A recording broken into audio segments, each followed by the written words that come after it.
Gummy came to visit me one day. It was all set, a video of my wife and other parallels at her firm, some of them married and prostitutes being entertained by most of the lawyers at the firm as well as up-and-coming Democratic politicians and a certain judge I knew all too well. They all bragged about being above the law and being able to do whatever they wanted. Surprisingly, people don't pay attention to hired servants. Janitors can come and go as they please. For someone who does the chore of cleaning offices after hours, money talks. Free rent for a year speaks volumes. We had them installed hidden cameras in conference rooms and offices. In addition to continuing to pay the house mortgage, child support, $1,000, and health insurance until the minor child reaches the age of majority, I award $2,000 a month in spousal support. Additionally, you will have to cover these costs if the child goes to college. The judge declared that the expense of this ruling will exceed $6,500 each month. They are screwing me now, after my wife messed up a lot of the lawyers in her firm. Kurt D'Angelo is my name, and Lily, which is short for Lillian, is my ex-wife. Regina is my pride and joy, my daughter. To suggest that she is her father's little girl would be a vast understatement. I took her to several locations when she had free time. The judge would not listen to her when she told him that she wanted me to be her guardian. The entire event was a complete farce. The child support payment each month was simply too much. I didn't have to support Lily or pay the mortgage or anything else because she was working and earning money. The judge knew that I was being taken advantage of, no doubt about it. Though I wasn't going to take it personally, I was already planning ways to make her feel bad from crossing me. When I believe I've been wronged, I can be vengeful. To be more precise, I grew up in Lansing, Illinois, on the south side of Chicago. We have the ability to harm people. I just describe myself as an entrepreneur who recognizes and takes advantage of possibilities, yet some refer to me as an entrepreneur. I have to admit that not all of these options to earn money were entirely legitimate when I was younger. I currently work in real estate, own multiple rental properties, vending machines, and another business that will help me meet one of my financial duties to my devoted ex-wife. Like Coinstar, I own a coin-changing company with machines all around northern Indiana and the Chicagoland region.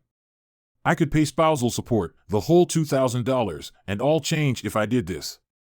They will insist on having them all on a roll, so have her take them to the bank. Perhaps she will ask one of her legal friends to assist her in counting them and putting them in sleeves. Before Lily entered school, she lived at home with Regina. After that, Lily had a few years of part-time job. Then she decided to pursue a career as a paralegal. After nearly 2 years of classes, she put her resume on the market and started looking for work. She was recruited at a major local law practice after roughly 6 weeks. Lily is intelligent, but I now think that her appearance, even at 32, was a factor in her employment. She was one of the firm's numerous paralegals, but she rose through the ranks quickly. An aspiring lawyer noticed her and hired her as his assistant. I wonder now if those were self-serving days for her. As a naive spouse, I wholeheartedly encouraged her to pursue her career. She would return home with a smile on her face despite her fatigue. Recalling this, I find myself wondering again why she was so tired and why she was smiling. Our home was in Oak Forest, Illinois, a typical Chicago working-class suburb. It was a wonderful home. Her attitude altered when she started to interact more with junior attorneys and even senior partners. It turned into, I work at a prestigious law firm, you make good money, and we need to move to a better neighborhood. We have to demonstrate our success to the outside world. We remodeled and personalized the house we lived in, and I adored it. I had neither need or desire to reside in one of the priciest suburbs. I gave in to her pestering after 2 years, but I informed her that our house was our home and that I would not selling it. We could add it to the other homes I owned and rent it out. Thus, we purchased a home in Wilmette on the northern edge of Chicago. We had to take out a jumbo loan in order to purchase the $900,000 house, as I decided to name it. Though it wasn't exactly on Lake Michigan's shore, it was very near. She put new furniture in it that she liked. In retrospect, I believe that was the beginning of the end for us because I never felt at ease there. Our goals in life were not the same. I aspired to be modest, the type of neighboring millionaire that nobody knew about. She wanted that kind of lifestyle and to show off her wealth. Let us return to the decision made by the judge in our divorce order. I could perfectly meet his needs, but she wouldn't approve. Over the course of the following month, I began to plan. Lily wouldn't see any of the child support that my daughter would receive. Regina would have access to a special account where she could purchase anything she desired or needed. The best health insurance I could get would be included for her as well. But Lily's insurance coverage was limited to catastrophic events. She will be responsible for paying for any medical services until she becomes extremely ill. The policy will have a very high deductible. After 30 days, the policy will then take effect. It was time to give Lily her first marital support payment. The driver of an armored truck approached the mansion and rapped on the door. She had one of her friends with her when she showed up on the porch. She was told by the driver that he was bringing the first month's check. She didn't know why an armored truck was parked in the driveway, so she was perplexed. A few nosy neighbors had come out of their McMansions by now. Maybe they believed she had won the jackpot for publishing houses. They watched as two men filled bag after bag with change, dumping them on the Italian marble floor in the front room. Even from across the street, where I was standing by my car taking pictures with my phone, the music was incredible. She saw me as the truck drew away and began to yell after me. With a simple sweep of my hand, I said, "I hope you are enjoying your money." After that, I got into my pickup and headed out. When a man approached me on Tuesday and inquired as to whether I was Kurt D'Angelo, I wasn't shocked. I ignored him and simply stood there. He spoke more firmly. "Excuse me, sir. Are you Kurt D'Angelo?" I didn't recognize him again. Taking out his phone, he snapped a photo of me holding the subpoena.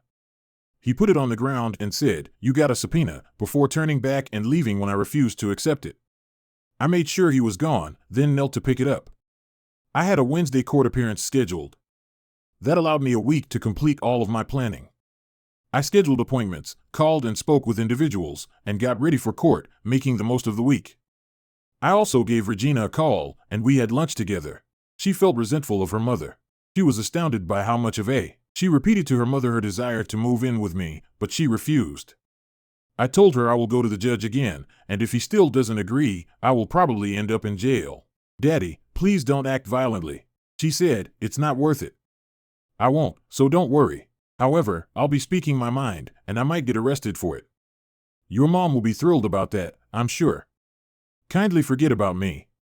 I'm capable of handling it. But I have established a trust on your behalf. Uncle Ken will serve as your trustee until you turn majority. He will see to it that your needs and desires are met, but realize that none of it is to be given to your mother. It's intended for your upkeep, not hers. Naturally, Daddy. She is undeserving of anything," she firmly stated. "That girl was mine. She was growing into a mature adult with a strong will. I'm going to court with you, Dad. I'm going to insist on moving in with you. I'm not sure if it will have an impact." Regina, my lawyer, and I were waiting our time in front of the judge on a Wednesday while seated on the gallery. "Hey, jerk, you better follow the program," Lily exclaimed as she and her friend the lawyer entered. "There are things you just cannot do. You'll discover." Regina was the first to get up and move to the podium as the judge called my name. "Pardon me, Mississippi Kurt D'Angelo is involved in this case," the judge declared. She turned to face Lily and stated, "I'm his daughter, and I want to petition the court to have custody of my father and not my mother. Young lady, in my courtroom, you will not speak in such a manner. Your legal guardian has already been identified." "However, I'm just 15. She cut the judge off, saying, "I should be able to choose who I want to be with." "Well, there were allegations of an inappropriate relationship with your father, so I ruled in favor of your mother," said the court. When I heard that, I turned to look at Lily, and she grinned. "Your Honor, we are not aware of any charges or that they were made or presented to the court at any previous hearing," declared my counsel as they stood up. I refer to the material contained in the psychiatrist report that I was given. I maintain my position. Thus, the issue is resolved. Regina had been experiencing difficulties at school and a difficult divorce for almost 4 months, so we made the decision to take her to see a psychiatrist. Lily must have believed that something in those documents would persuade the judge to rule in her favor. I never engaged in improper behavior with my daughter. Lily attempted to label me as a child molester. I had elevated blood pressure. It was unbelievable to me that Lily could fabricate such a false accusation against me. I was not even allowed to present my case by the court. I fixed my gaze on the judge. "Hume will cover the cost of this. Her law firm handled everything, I suppose." I was becoming more and more vengeful. "Let's see what happens in the end." "We asked the court to find Kurt D'Angelo guilty of contempt of court," stated Lily's lawyer. I was hot, but my lawyer was almost hotter. He saw that today's courtroom would not be a place of justice. "Your Honor, my client has up to this point complied with every provision of the divorce decision. Your Honor, There is no basis for contempt of court. Attorney Lilly said at this time my client has not received child support from Mr. D'Angelo. You're right, Your Honor. His daughter received the child support payments immediately for whatever needs and wants she might have. My lawyer said, you can ask her about that yourself. The judge seemed perplexed. Regina nodded her head and smiled when he glanced at her. My lawyer added, we have canceled checks for insurance and mortgage. I turned to look at Lily's attorney. They were attempting to generate an idea. Your Honor, my client is experiencing an absolutely unbearable hardship as a result of having to pay in change. In the future, may we request that she receive a check? When the judge was finally able to speak, she said, that seems reasonable. My lawyer spoke before he could say anything further. Your Honor, before you continue talking about this, could you answer a couple of questions pertaining to this? He questioned, and what would that be? Is the Chicago Police Department part of the legal system of the city of Chicago? With a bewildered expression on his face, the judge answered, of course, you are. Why then, replied my lawyer, if my client has his car impounded and wants to drive it out of a Chicago police impound lot, he can't write a check but has to pay with cash or a credit card. The judge stumbled and said, my lawyer said, if the police, by your own admission part of the Chicago legal system, refuse to accept a check, how can my client be required to pay future spousal maintenance in the form of a check? Now appearing like a fool, the judge got defensive, stating, because this is my court, and what I say is what will happen. I was tired of it all at this time. Because you're the law and you're trying to please my wife's law firm, I remarked as I got to my feet. Was she also a to you? Then he let out a yell, Mr. D'Angelo. I find you in contempt of court and sentence you to 6 months in the Cook County Jail unless you apologize to me in the court and agree to any conditions I impose. King, who are you? This kangaroo court's king? I yelled. The judge was taken aback. He had probably never heard language like that before. Bailiff, please take this man into custody, the magistrate commanded. I noticed Lily and her attorney were in disbelief. I remarked, good luck getting money for her. And grinned. She had no idea how drastically her life would alter. I was brought to a prison cell, had a strip search, and was left there. The word prison is apt, it's closer to a prison. I was questioned right away by 2 guards regarding my disdain for the judge. I had no fear about going to jail. I weigh roughly 255 pounds and am 6 feet 4 inches tall. I stayed in shape working on rental houses. As a teenager, I spent some time in juvenile detention. After being processed, I was led to the cell block. I chose to remain in the shadows and remain vigilant despite all of the shouting and talking. I would be a ghost as long as nobody bothered me. I picked up my tray and moved through the line when the dinner was served in the evening. As I ate, leaning against the wall, I peered about at the scumbags attempting to pass for someone they weren't. Then a voice I hadn't heard in literally decades rose above the din. Tex. Back when I was a young offender, my street friends used to call me Tex. Tex Randall, also known as Ringer, remarked. He walked up and said, "What the hell are you doing here?" He turned to face me, and a lot of eyes followed. I put the tray down and gave him a hug, putting my other arm around his shoulders and my right arms interlocked. Ringer, you really do have a great look. How are you doing, God forbid? Well, it's not so good that I'm here. Probably neither are you.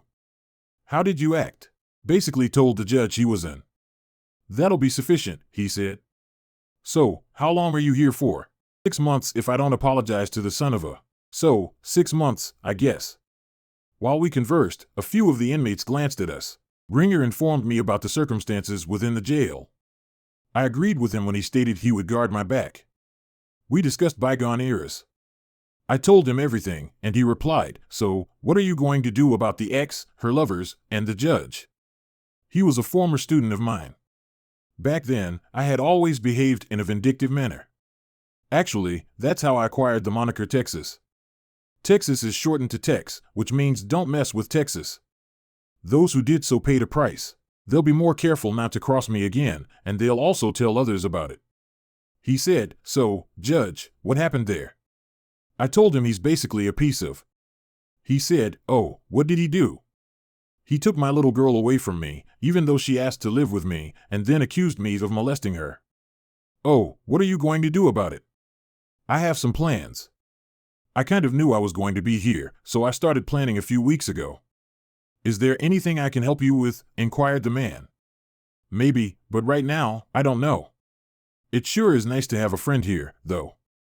I'll introduce you to some of my buddies. It's good to have people who have your back and who you can rely on. Following a few introductions, Ringer began narrating anecdotes about his adventures sprinting around Lansing streets. A few people laughed, but most people just nodded, as though their stories didn't really differ from one another.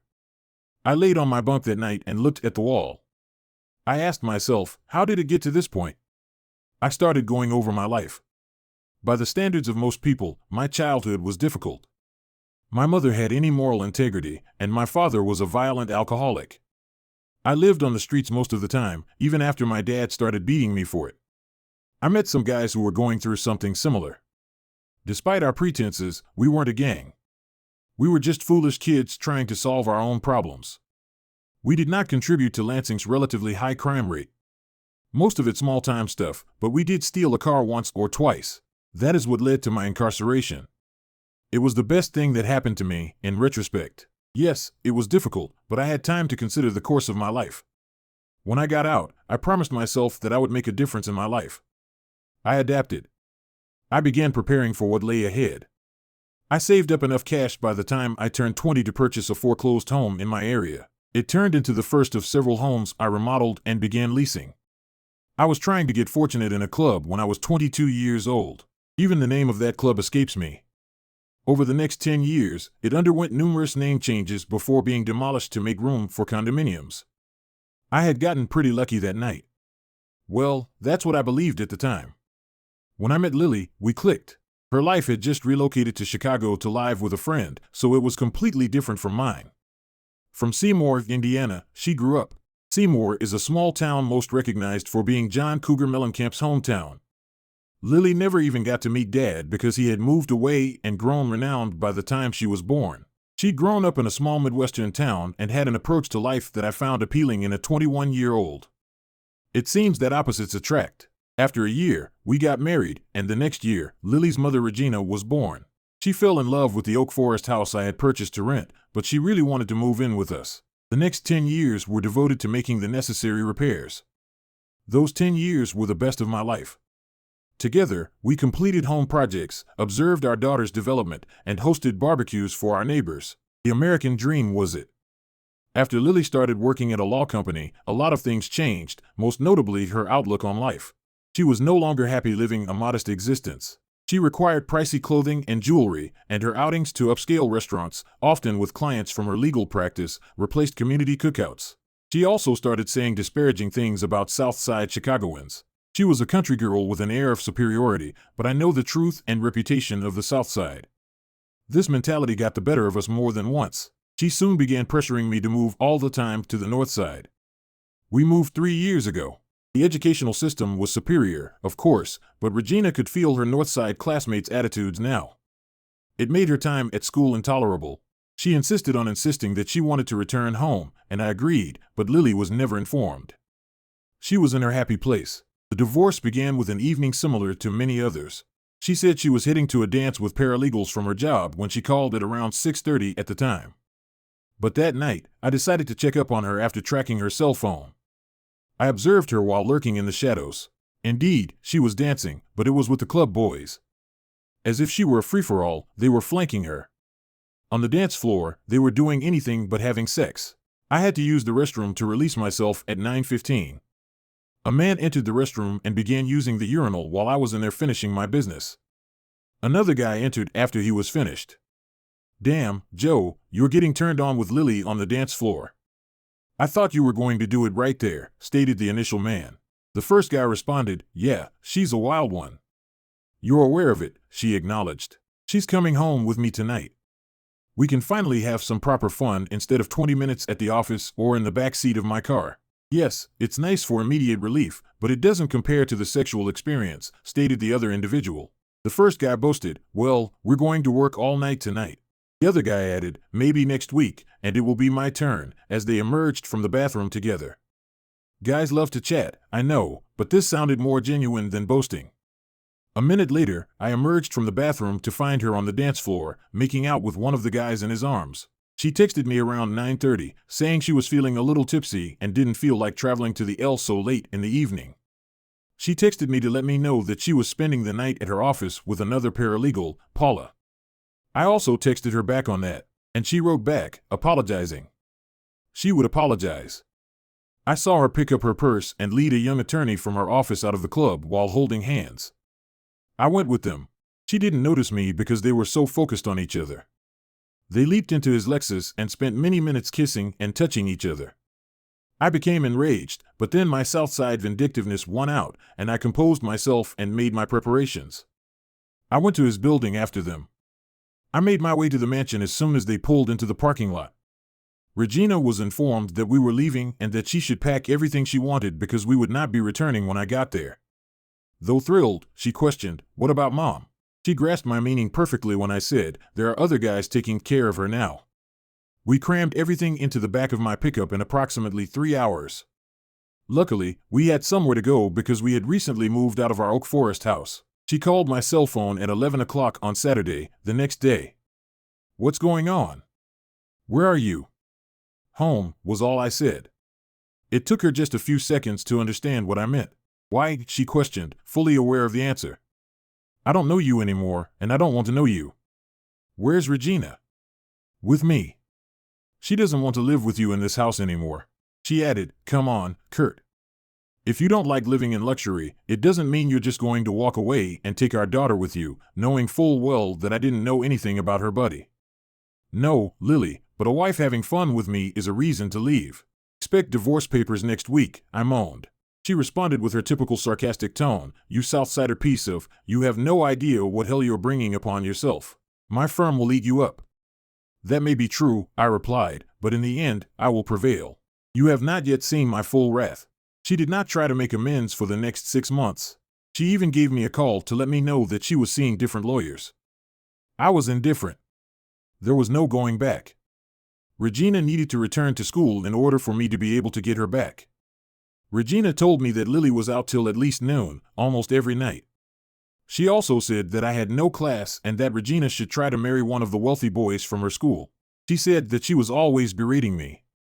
Regina would constantly stand up for me and tell my mother that she wanted to return to Oak Forest so you could live in luxury for the rest of your life.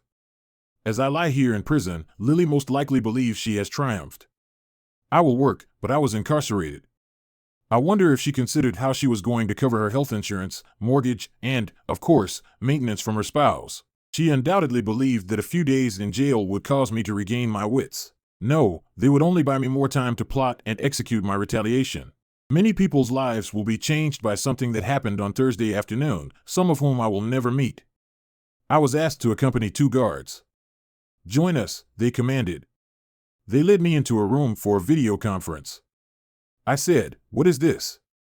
If I am going to speak to the judge, I want my lawyer to be present."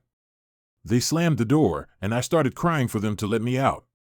They shoved me into the room and said, "Sit down. You will not talk to the judge, but you will be sentenced." I was writhing around the room after 10 minutes or so when the door opened and 6 of my cellmates were allowed inside by the guards. I was prepared for what they would try, and I would stop at nothing to ensure that it didn't happen. I said, "You shouldn't mess with me." One of them lunged at me and I punched him squarely in the nose, saying, "You'll regret it." It cracked, and I heard it. They all charged at me then. I threw myself back, elbowed, kicked, and pinned them to the walls. Subsequently, the largest one, standing 6 inches higher than me, placed me in a chokehold. I punched till my consciousness faded. In the hospital I awoke. My ass was burning, battered, and covered in blood. I was aware of their actions. It was how they established their power, which was necessary. The light streaming in the window told me it was dawn. I spent the entire night out. I glared at the nurse, full of hate, as she came over to me. Hatred for the entire system that has the power to take away my child, force me to pay so my ex-wife may keep living in the mansion, and ultimately put me in jail as a punishment. The nurse gave me a glance. My arms and legs were tied up, preventing me from moving. Seeing the rage in my eyes, she replied, "I am here to help you, not to hurt you.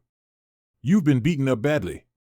They said you got into a fight, but we both know the truth. I can either help you get better, or you can lie here and suffer. There's no difference for me." She said the final words, but I recognized she didn't mean them. She desired to assist. I made an effort to smile and apologize. She said, "You've been through a traumatic event. I can only imagine your rage," and walked away before returning with a breakfast tray for me. She released a grip on my hand.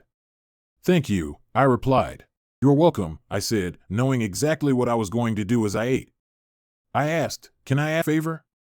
"That relies on the circumstances," she answered. "One of the prisoners, Randall Turner, is a friend of mine that I grew up with. May I invite him to join me?" "We'll see," she remarked in a neutral voice. It transpired that she had successfully obtained authorization to pay Ringer a visit later that afternoon. He paid me a visit. I described the 6 individuals and the 2 guards that did this to me, and when he saw me, he remarked, "Oh, he knew I wouldn't let it go unnoticed." I said, "I need to know the full names of all 8 of them, not their nicknames." "Oh," he said once more, "what are you going to do?" An eye for an eye, but with a twist, he deduced from my expression. He understood that innocent people would suffer and that it wouldn't be pretty. "I'll try to get them," he replied. "What do you want from me?" After some more conversation, he said, "Just that. I'll take care of the rest," and was led back to his cell. That night, I had a difficult sleep. With my hands tied to the bed, I was unable to relax. Ringer returned the following day bearing the list. "What are you going to do?" he repeated. I told him, "The less you know, the better." "Oh," he said. On Sunday the next day, I received a mixed bag of a surprise. Lily showed up with Regina in tow. "So, I see you have found common ground with your fellow misfits," Lily said, striking up a conversation with me before everyone else. I snarled, "What the hell do you want?" Regina insisted we come to you. "Are you ready to apologize and be reasonable yet?" "No way, and what is this about me and Regina?" "You know. I'd never do anything to her." "How do I know she's unusually attached to you?" she responded. "You're a piece of, why don't you go back to your buddies and have them look up your ass so you can see how much is in you?" "Just so you know, it's happened before, and they loved it," she exclaimed. "I'm tired of talking to you, get the hell out of here, and send Regina here," she said with a smile that only a hateful person could have. She believed she had me beat, and it was true, she was only stoking the flames that would burn her behind. Regina cried when she saw me lying there with bandages all over me when they brought her in, assuring her, "Honey, don't cry. Things look worse than they are." "Oh, Daddy, I was scared when I saw you lying there like that." "You look like you've been in an accident," she remarked with tears in her eyes. "Don't worry about me, sweetheart. I'm tougher than I look." "Dad, I hate Mom for doing that to you. I hate her for making me live with her, and I hate her for saying you did inappropriate things to me." "That's total." "I know, Regina," I attempted to reassure her. "Don't call me that way ever again," she firmly said. "I'm Gina from now on. I don't want to be associated with my mom or anyone in her family." That's what I told her, and then I declared that I wouldn't talk to her again if I didn't have to, and I haven't since Monday. She keeps trying to be nice to me, but I keep ignoring her. "Gina, you look more like me than you realize." "I couldn't be prouder," I remarked, addressing her by her new name. After exchanging a few more small chat topics, I said, "Could you do something for me?" "Anything, Dad." She instantly put the list Ringer had created for me in her bra after I gave it to her. "Give this to Uncle Ken and tell him to come and see me as soon as possible." Ken, my brother, was 3 years my junior. Though I did my utmost to shield him from his violent and inebriated father, he had the same upbringing. To keep him safe, I also absorbed the brunt of the abuse. Having all the brains, he first developed a strong interest in computer games before moving on to actual computers. Lily returned after we had been sitting and talking for a little while, saying, "Regina, we have to go." Gina just stood up, hugged me, and left without saying anything to her. I heard Lily tell me, "Your daughter is just as stubborn as you are." All I had to do was smile at her before she turned and left. Tuesday was Ken's visitation day. He looked surprised that I was here. "Looks much better than last Friday," I said. Playfully, he remarked, "I'm glad I waited." Then he started talking to me in our own vernacular, which we invented as children to talk about our parents in a way that was beyond their comprehension. We now use it for private conversations as necessary. "Gina, I apologize to you, Regina," he said in our tongue. He looked at me and said, in English, she gave me a list. I did some preliminary research. "What are you looking for? Dresses of wives or regular girlfriends?" "Oh, you're speaking in our language," I said. "That's all you have to do. Then give it to Gummy and ask him to visit me without the list." Gummy is the nickname of one of my gang members. Ken was aware that he was still residing in the Lansing neighborhood in his parents' former home. I can do that. Anything else? No, that will be enough, but don't be a stranger. I could use a familiar face now and then. He said, aren't you going out soon? Not if I don't apologize. And you know me better than that. He said, you've always been stubborn. Yeah, and it kept you from your father's drunken wrath, I said. He simply grinned after realizing I was correct.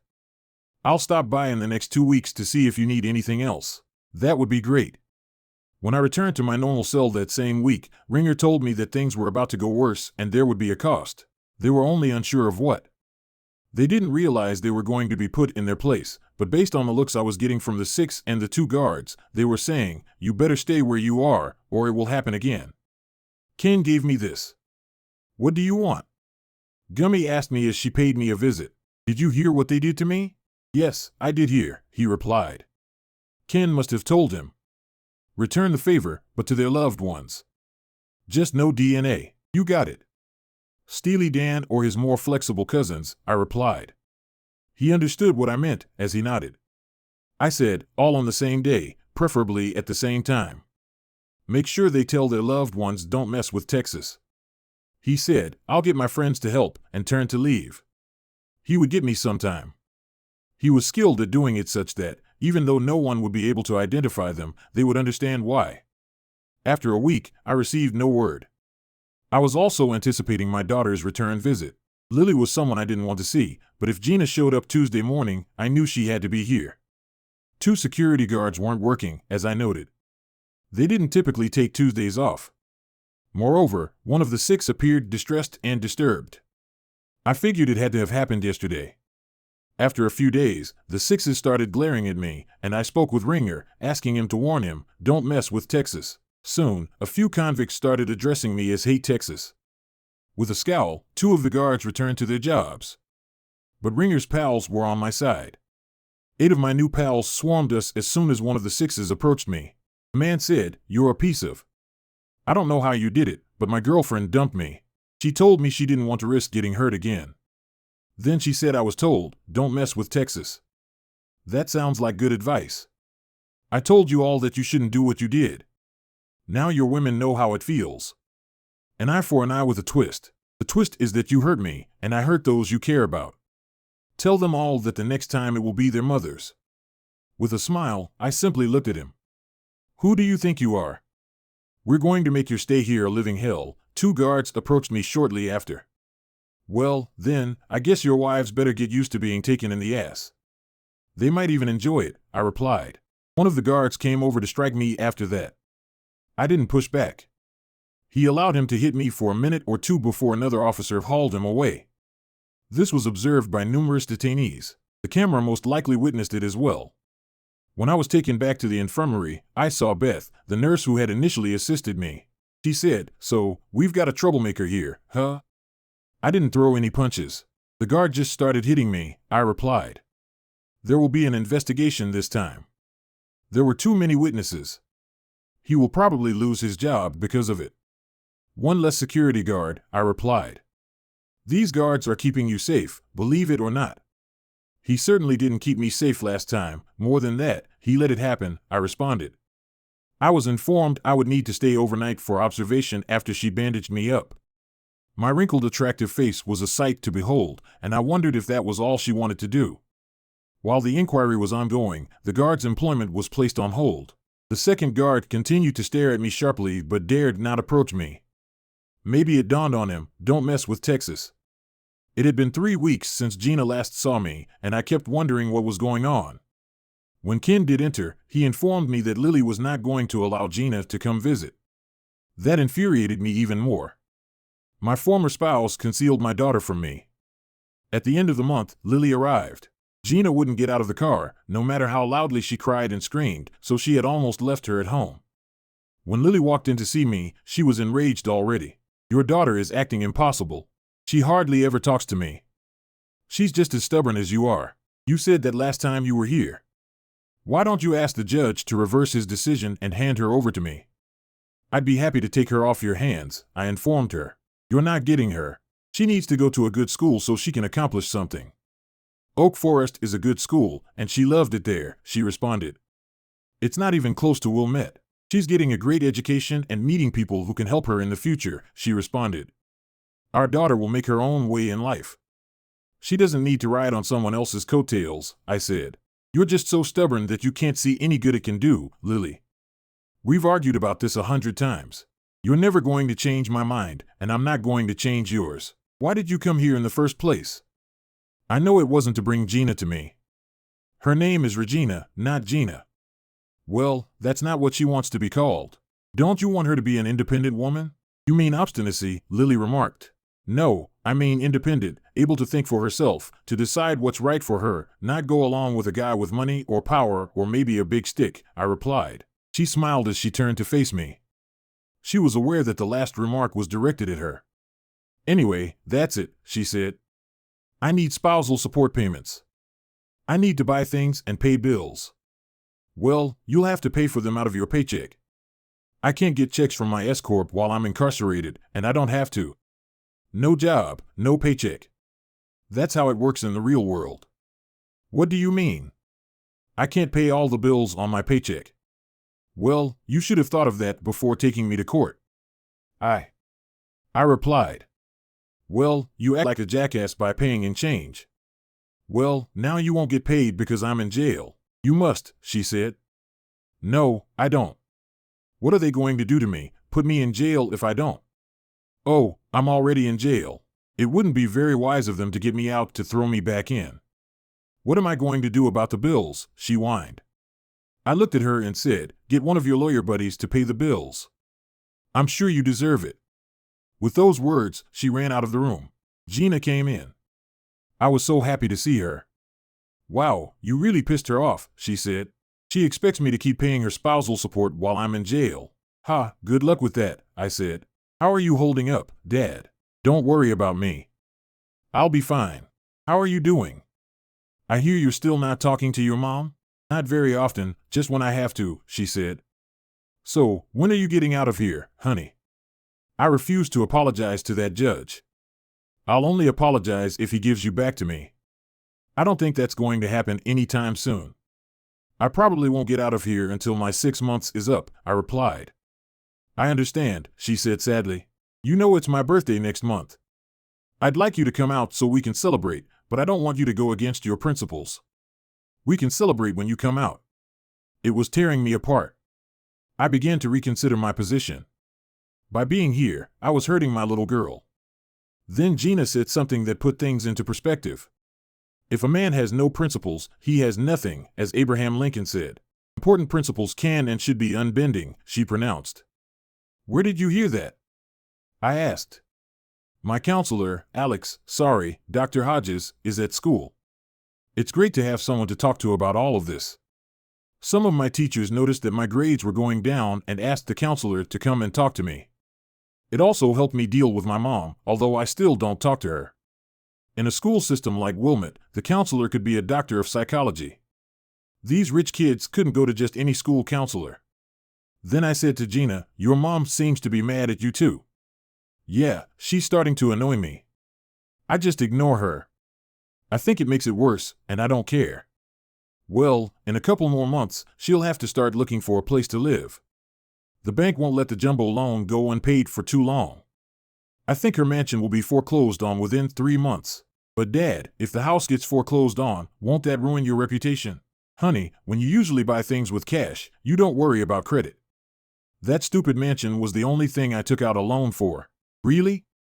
Wow, Dad. Even with all your leases and other businesses, you've never taken out a loan? Use the money from the others to buy new ones, I told her. Daddy, I've always respected you, but now I respect you even more, she said with a smile on her face. Thank you, dear. You really know how to lift my spirits, I replied. It was a wonderful visit with my daughter. Really, I wanted to be with her on a more regular basis. Besides, missing her birthday would be hard on both of us, but I knew she would be fine. She is a strong child. The next week, I found out that the security guard who hit me had been fired. It was hard to object to a videotape that didn't even show me defending myself. A few days later, the other guard quit as well. I don't know if he was transferred or not, but at least he left. Several inmates thanked me for getting rid of the rotten guard. I think I gained some respect with that. Now more people were calling me Tex. I didn't have much trouble after that. The 6 were still mad at me. I heard that one of their wives had filed for divorce and 3 others had been dumped by their girlfriends. Maybe stupid people can learn. Given the threat of more reprisals and the fact that my standing among the other prisoners had improved, they knew they were better off doing nothing. A couple weeks later, I received a subpoena to go to the video room to meet with the judge. I told the guard who came to pick me up that I would not meet with anyone without a lawyer. But the judge is already waiting, he said. I don't care. I want my lawyer. Have him reschedule. My calendar is open, I insisted. The guard hesitated, then turned and walked away. 3 days later, I was informed that the meeting was scheduled for the following week. I asked that the lawyer and I have half an hour before the meeting to confer. They set it up, and the lawyer and I met to discuss what was going to happen. My lawyer told me he was not given any information about the meeting, which seemed odd to him. I guess we'll play it by the circumstances, he said. When the judge showed up on the videotape, I could tell he wasn't happy about being put off for a week, but I didn't care. In my mind, he was a piece of who thought he was better than others just because he was a judge. My attorney spoke almost immediately. Your Honor, may I ask what this refers to? We didn't get any information. We were just told to be here. Your client didn't need to involve you, the judge said. I just wanted to know if he was willing to apologize to the court for his outburst. The lawyer looked at me, and I gestured to him. He leaned over, and I whispered in his ear, Your Honor, my attorney said he is unwilling to apologize and asks that you apologize to him. He also asks that you grant him primary custody of the child. The judge looked shocked. How could I ask him to apologize? Of course, he wouldn't do that.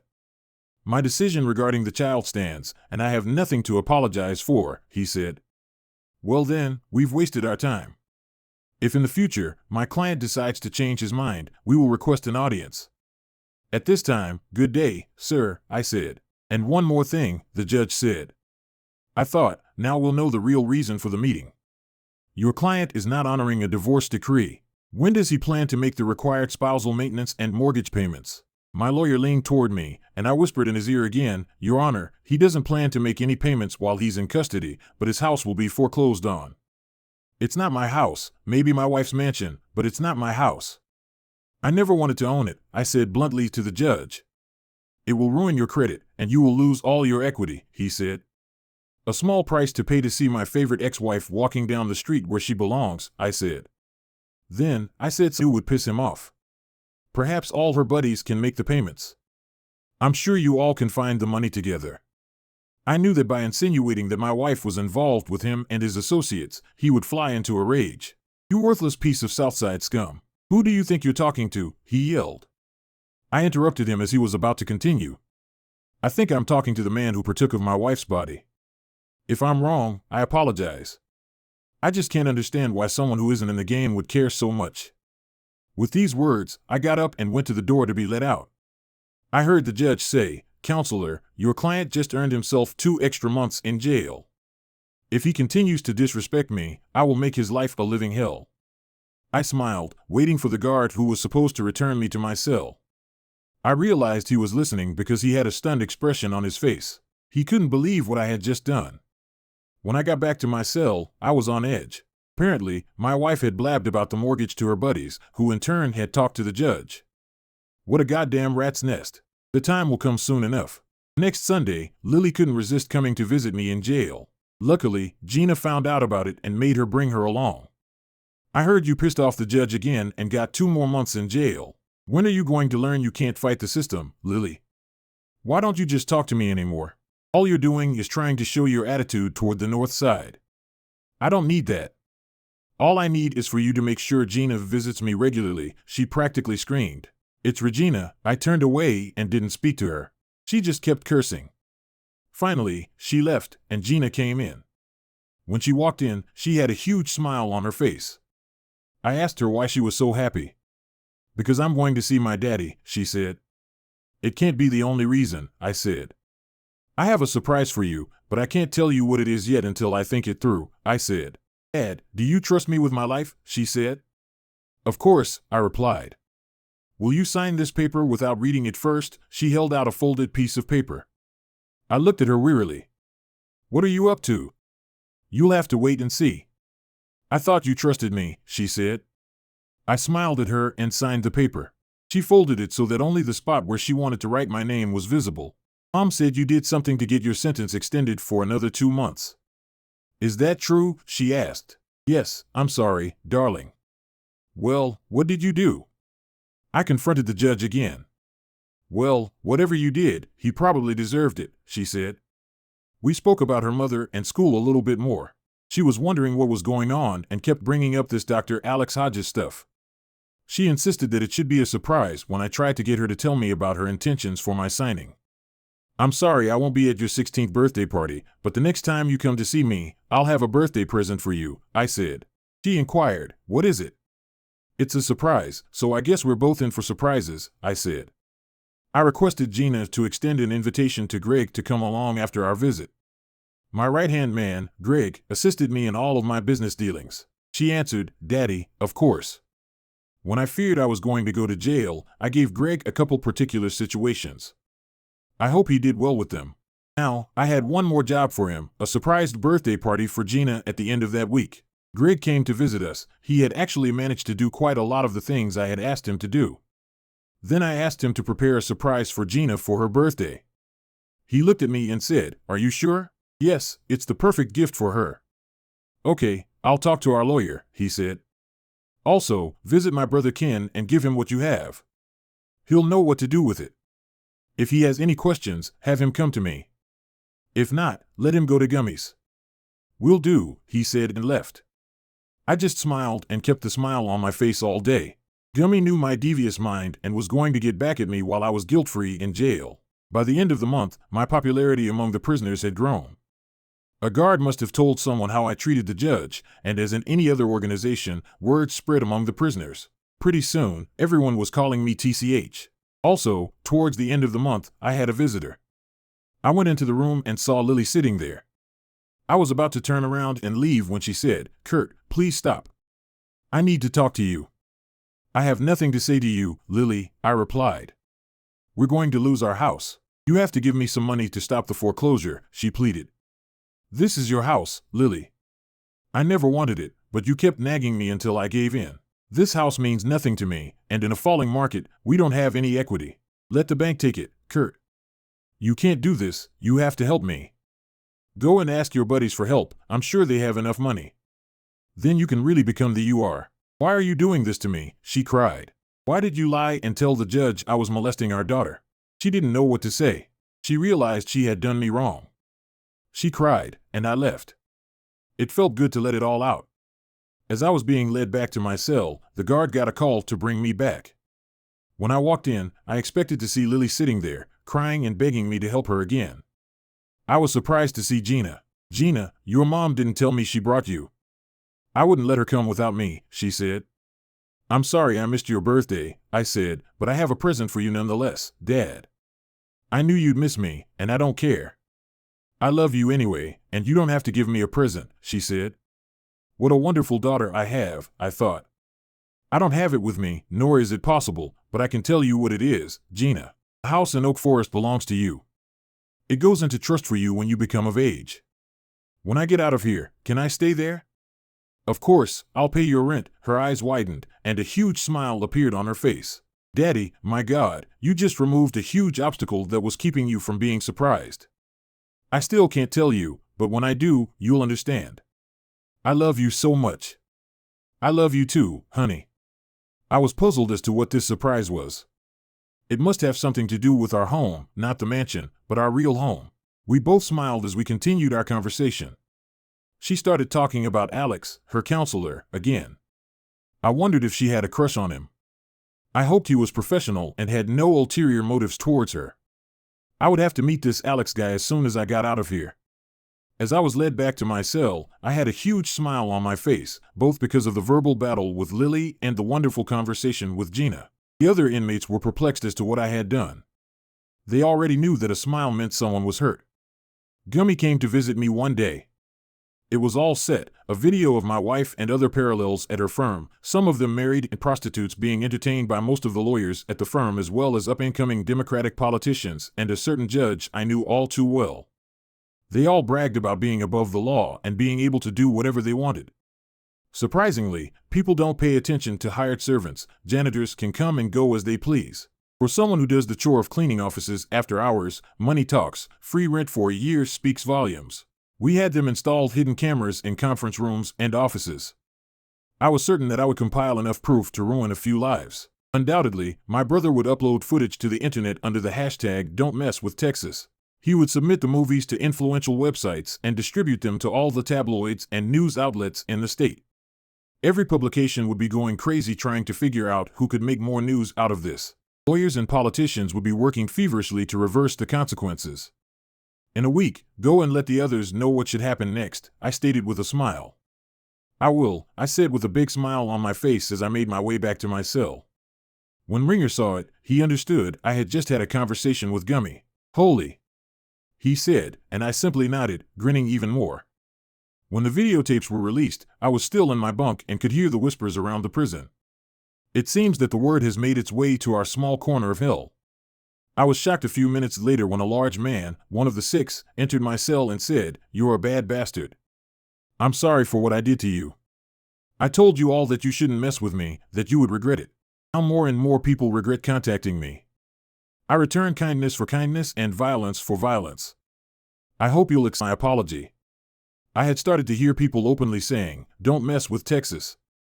He nodded and turned to leave. Yeah, but keep in mind that being big doesn't mean you can't hurt yourself. I had another appointment with the judge about 3 days later. He was on his way, having already called my attorney. While we waited for the judge to connect, we sat in the video room. "I wonder what this is about," he smirked and replied. "It will take time to find out," I smirked and added.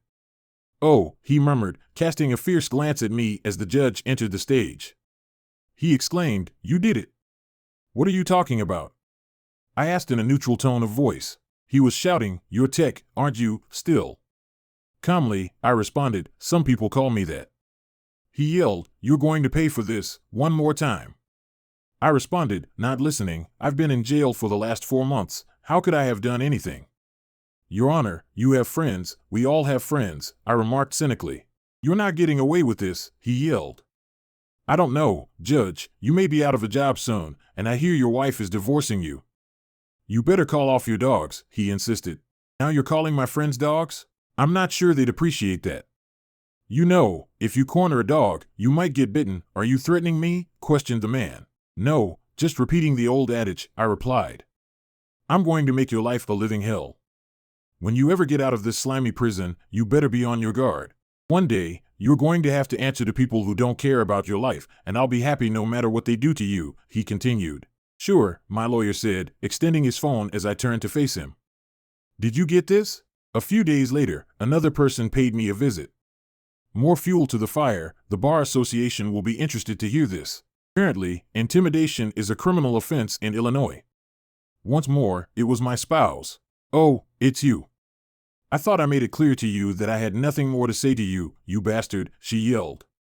Calmly, I said, "What are you talking about? You got me fired, my picture is all over the news and the internet. How could you do this to me?" she moaned. I said, "You did it yourself. Do you hate me that much?" "Yeah, and all your law buddies who think they're better than everyone else," I replied with a scream. "When we first met, you were a sweet small-town girl with a great personality. Now you're just an uptown who loves no one but herself. What am I going to do? I don't have a job, and no one will hire me now. Move back to Seymour and live with your folks," I said. "I can't." The local paper had a headline, "Local Girl at Center of Chicago Scandal." My parents are going to take early retirement and move to Florida to avoid all this talk. Looks like Florida is the right place for you. You'll be a lot farther away from me. They don't want to receive me. They want to talk to me. Wow, your parents barely want to talk to you, and your daughter barely talks to you. "Maybe it's you," I replied. "I think you should move and start over, but you better not take Gina with you. As soon as I leave here, I'll come back and petition the court for primary custody. I think with your reputation, they'll reconsider you as the best moral example for an impressionable girl." "You can't do that," she replied. She's all I have left, Lily, I don't care. You did this to yourself. We had a good life, and then you started having fun with everyone. Well, that's an idea. I'm sure there's a market for an almost 40-year-old ass, she remarked, glancing at me with agony in her eyes as she placed her forehead on the table in front of her and sobbed. Sucks to be you, I replied. Did you bring Gina? I then inquired. It's Regina, and no, she's doing something with this doctor friend of hers, she virtually screamed, saying. Well then, I have nothing more to say to you. She was still quite angry, but this time, instead of smiling, I turned and went away, saying, Don't come back unless you bring Gina. I felt horrible for her. I just smiled when I saw the night report the following day, which stated that a 5-story office building in the middle of town had caught fire, with the top floor completely destroyed but the bottom 4 floors saved by the sprinkler system. Ken came to me the following day to tell me that the law firm's external server had crashed, resulting in the loss of all of their data. I had another visitor a few weeks later, and it was Gina. I guess she convinced her mother to send her because she came in with the largest smile I'd ever seen. Gina, I turned to her, you look so happy. What's not right? I managed to complete my surprise for you at last. You won't believe what it is. Well, I know from our previous discussion that it's related to the Oak Forest residence. Tell me not that you moved there with Mom. She would like to live somewhere else, I know that. She said, You're half right, and I stared at her in confusion. Mom is being evicted from the Wilmette house, and I'm moving into the Oak Forest house. How are you able to do that? After all, she has primary custody of you until you reach adulthood per a court order, I inquired. What a shock. I was quite perplexed to hear. I'm now legally an adult. Alex and I have been working on emancipation for the past 2 months. Everything made sense to me if you trusted the house. Our former neighborhood is the ideal place for me to dwell because I required a safe place to live. So, to be clear, are you now regarded as an adult? Yes, Dr. Hodges assisted me in resolving the issue that was causing my school-related difficulties, which were mostly caused by issues at home. You can go home after you leave this place. Returning to Oak Forest for my high school education excites me. Many of my old friends, with whom I've already spoken, are eager for the summer to end and for school to resume. Mom informed me that you were seeing a counselor. I remarked, I'd want to meet this Alex person. I didn't think an adult man would be that interested in my kid. You're in luck, though. I was starting to get concerned when Alex said, Alex brought me here today. He's taking her around Chicago. I needed to evaluate the situation. How could I gently let Alex know that he was stepping over the line in terms of his plans for my daughter? I didn't want to upset her, but I also wanted to instill dread in him. I'll be right back, she murmured, making her way toward the door. Gina was followed by a stunning woman with raven hair instead of a man as she came back through the door, and she asked me, How are you doing? Taking a close look at her, I said, Freddie. I haven't heard that name in about 20 years, she retorted. Alexandria Frederico, or should I say Freddie? You're a local of mine. We went to school together, even if you didn't hang out with my crew, Gina said, looking at us both bewildered. Daddy, tell me about Dr. Hodges. It turned out that Alex or Freddie responded on my behalf. We shared the same neighborhood, but he ignored me back then. I turned to face Gina, who was a few years my senior in high school and with whom I was not particularly close. And you were a juvenile delinquent back then, she smiled. You seem to have not changed all that much. I responded, I still can't keep my mouth shut when it's appropriate, as my face burned. You're in your 40s now, and you're still in prison. That seems to be the case, she remarked. I guess I should give you a call as Texas. Gina uttered those words. You call him that, but why? As a teenager, he went by that moniker. When someone wronged him, he never shied away from taking revenge. Without a doubt, your mother hurt him, and if my memory serves me well, Tex is the only one who brought up the news about the legal firm. Gina said, I'm sorry, I forgot, and then she looked at me again. When I started talking to Gina about 9 months ago, she was very upset about everything that was going on in her life, she said. Before we go any further, I just wanted to say that I hope you don't mind me spending time with Regina, I said. Given that D'Angelo is not a very common last name, I was curious if she was related to you and Ken. I wasn't sure either until I looked through her paperwork and discovered that Kurt was her father's name. You've always been Tex to me. I knew it had to be you when she informed me you were incarcerated. You must have changed and become successful since you have a house in Wilmette, I said, feeling terrible. It's just a house, she said. I said, "It's never been my home," and Gina interrupted. "Yes, our real home is in Oak Forest, South Side, but in a much better neighborhood than where we grew up," Alex said. "Yeah, if we'd stayed there, maybe we wouldn't be where we are now," I said, feeling a little depressed. Maybe it was true. Perhaps we would still be happily married if Lily had been content in our loving home. After we had a little more conversation, I pulled Freddie aside and told him how much I appreciated him taking the time away from his family to assist her. "I also want to thank you for assisting her in gaining her freedom." "Tex, it's okay. To me, she is like family. She and I have become really attached." "All right, thanks once more. You can take us all out to supper somewhere when you get out of here," she added. "I will, if I ever get out of here." Gina and Freddie visited on Sundays, and I was happy that Freddie took Gina under her wing. Gina told me that Alex helped her decorate the house. They bought new furniture and other decorations. When I asked where they got the money from, she said, "From Uncle Ken, of course." The next 2 weeks went by with nothing special happening. It was just the daily routine in prison. I mean, I do have money set up for my needs. Yes, I just didn't want Freddie's payment for something to be known. Although she was quite helpful to me, she didn't buy any of it. Hopefully there are some non-girly things in there. Living in a house with 2 women might get old after a while. You just need somewhere private. "Don't worry, your man cave will still be a man cave," she said, referring to the basement. I rebuilt it to be a hideout for myself. After they had departed, I laid there thinking about my daughter growing up, how she was becoming an adult, and how I would soon be living alone since she would be heading off to college in a few years, and then who knew where. I hoped that someday I would meet someone who valued the little things in life. And on Monday, I had Lily as a guest once more. When I saw her, I nearly fled back out the door, but she said, "Kurt, wait." I turned around and said, "We need to discuss." "What now?" I considered. "Are you aware of our daughter's actions?" "Lily, what are you talking about?" "She went and got emancipation," I questioned. "She is no longer required to live with any of us." "Oh, that," I said. "So you know. She's actually moved out already, and I have no idea where she went. Did you challenge her to do it?" "No, she carried it out independently," she accused. "She received assistance from the school counselor." "Where is she staying, then?" "At the counselor's office?" "No, she's returned home." "What about school?" "She moved back to the South Side. She'll be back in Oak Forest in the fall," I replied. "Lily, she detested that school in Wilmette," she inquired. "Because she was a child from the projects, as they were termed, she was always hated. She never fit in with the elite society. She was attending a school that she enjoyed and had many close friends, but you moved her there and caused her to feel inferior, which damaged her ego. You caused more harm than good to her."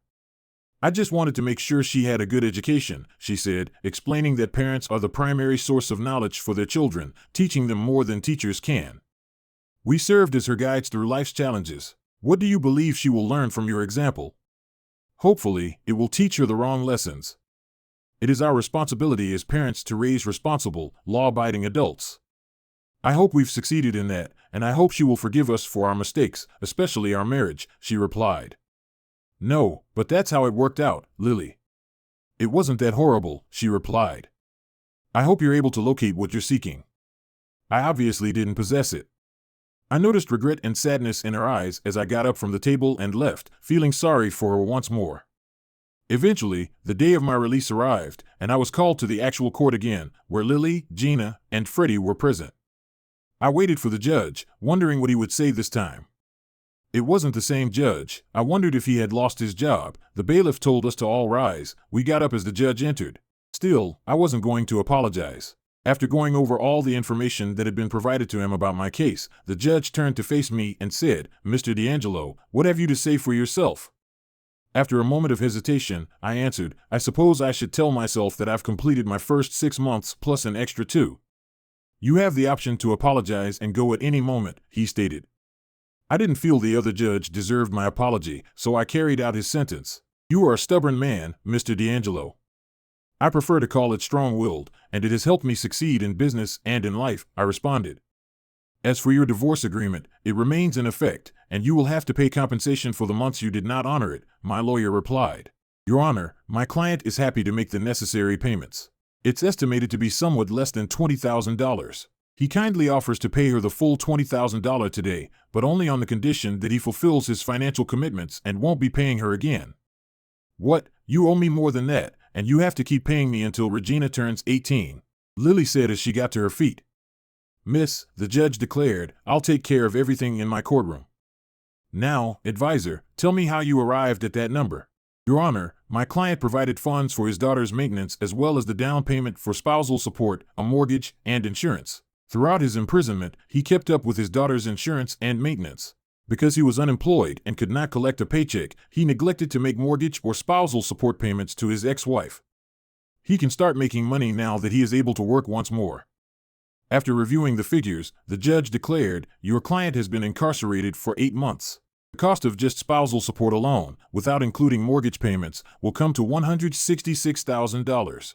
Your Honor, if you read the transcript of the judgment, it says until the minor child becomes an adult. Your Honor, the minor in question was freed 3 months ago. You have the legal paperwork, and the house went through foreclosure 3 months ago. As a result, payments cannot be made on a debt that has been canceled. Thus, $1,782 is the amount owed. He will be happy to give her the entire $20,000 and regard their relationship as over. He glanced over our figures after reading the transcript, finding it difficult to make sense of the black and white text in front of him. I'll have to look into the matter some more, but if what you've given me is correct, I'll accept that figure, he said. You have a child together? He asked, glancing at Lily and me. In the eyes of the court, she is, indeed, an adult. She still has adolescent needs and concerns, though. For her to continue growing in a healthy way, she needs you both to treat her with civility. You must all treat one another with courtesy. And you must be civil to others involved in the events that led to your divorce, he remarked, glancing squarely at me. Mr. D'Angelo, may I have your word on that? Yes, Your Honor, I responded. Mrs. D'Angelo, he inquired. Yes, Your Honor, she replied. And Regina, he began, glancing out into the gallery. It's Gina, but yes, Your Honor, she said. I will then close this case, Mr. D'Angelo, and you are free to leave, unless this data turns out to be untrue. My lawyer said, thank you, Your Honor, and we got up to go outside. Gina hurried over to me and threw me a big hug. Freddie stepped back grinning. I noticed Lily watching us converse. She approached me and said, $20,000, that's it? That's why you passed me aside in favor of your new group? Son of A.